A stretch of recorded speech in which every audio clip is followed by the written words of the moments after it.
Selamat pagi anak-anak. Bagaimana kabar kalian hari ini? Sehat semuanya? Luar biasa. Oke anak-anak, sebelum pelajaran hari ini dimulai, kita berdoa dulu ya bersama-sama. Berdoa dimulai. Berdoa selesai. Kita sudah berdoa. Nah, sekarang Ibu minta kalian cek teman kalian di sebelah kanan dan kirinya. Siapa yang kira-kira tidak masuk? Hadir semuanya? Bagus. Berarti hari ini lengkap semua jumlah siswanya 20 orang ya anak-anak? Oke, sekarang Ibu mau tanya sama kalian nih. Masih ingat pelajaran kita minggu lalu? Ayo, siapa yang masih ingat pelajaran minggu lalu? Tentang apa? Ya? Ya, betul sekali, yaitu tentang sel. Apa sih yang dimaksud dengan sel? Siapa yang mau coba jawab?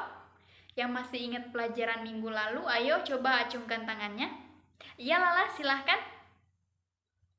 Ya, hebat sekali Lala. Jadi, kata Lala, sel adalah unit struktural dan fungsional terkecil dari makhluk hidup. Betul ya Lala? Nah, anak-anak, kalau minggu lalu kita sudah membahas mengenai sel, jadi hari ini kita akan belajar tentang karbohidrat dan lemak. Apa sih Bu fungsi dari karbohidrat dan lemak? Nah, nanti kita akan bahas sama-sama ya. Nah, anak-anak, tujuan pembelajaran kita pada hari ini yaitu yang pertama, kalian diminta untuk bisa membedakan apa saja yang termasuk komponen organik dan komponen anorganik. Yang kedua yaitu kalian diminta agar dapat mengetahui apa saja fungsi dari karbohidrat dan lemak. Nah, anak-anak, sel tadi itu kan unit struktural dan fungsional terkecil dari makhluk hidup ya. Tapi meskipun kecil, ternyata sel juga disusun oleh komponen atau senyawa kimia loh. Nah, kira-kira senyawa kimia apa saja ya yang menyusun sel? Oke, perlu kalian tahu nih, senyawa kimia penyusun sel terdiri dari senyawa organik, yaitu ada karbohidrat, lemak, protein, serta asam nukleat. Kemudian komponen yang selanjutnya adalah senyawa anorganik yang terdiri dari air, mineral, dan vitamin. Nah, tapi pada pembelajaran hari ini kita akan membahas komponen organik terlebih dahulu ya, yaitu mengenai karbohidrat dan lemak. Nah, kita mulai dari karbohidrat dulu ya.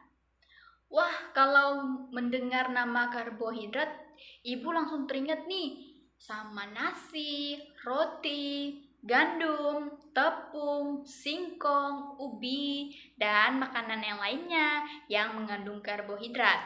Nah, apa itu karbohidrat? Karbohidrat itu merupakan senyawa organik yang tersusun oleh unsur C, H, dan O. Jadi, karbohidrat yang terkandung di dalam makanan ternyata juga memiliki peran penting nih untuk sel tubuh kita. Jadi, fungsi karbohidrat di dalam sel antara lain adalah sebagai bahan baku pada proses respirasi sel. Kemudian karbohidrat juga berperan sebagai penyusun beberapa bagian sel. Lalu fungsi lainnya adalah sebagai komponen penyusun DNA dan RNA yang ada di dalam sel. Nah, selain karbohidrat, komponen kimiawi lainnya adalah lemak. Lemak merupakan senyawa organik yang tersusun oleh unsur C, H, dan O. Fungsi lemak di dalam sel adalah sebagai penyusun beberapa bagian di dalam sel seperti membran sel. Nah, jadi ingat ya, komponen organik penyusun sel diantaranya adalah karbohidrat dan lemak. Jadi, karbohidrat berperan dalam respirasi sel. salah satu komponen penyusun dinding sel, kemudian penyusun DNA dan RNA. Sedangkan lemak berperan sebagai penyusun DNA dan beberapa bagian sel seperti membran sel. Nah, kesimpulan yang dapat kita pelajari hari ini yaitu yang termasuk ke dalam senyawa organik adalah karbohidrat, lemak, protein, dan asam nukleat. Kemudian yang termasuk ke dalam senyawa anorganik yaitu air, mineral, dan vitamin. Nah, karbohidrat berperan di dalam respirasi sel, kemudian salah satu komponen penyusun dinding sel, serta penyusun DNA dan RNA. Sedangkan lemak berperan sebagai penyusun beberapa bagian sel seperti membran sel.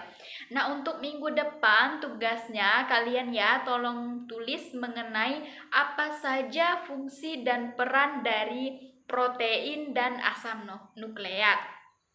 Itu untuk tugas minggu depan ya. Jadi silahkan dikerjakan di rumah.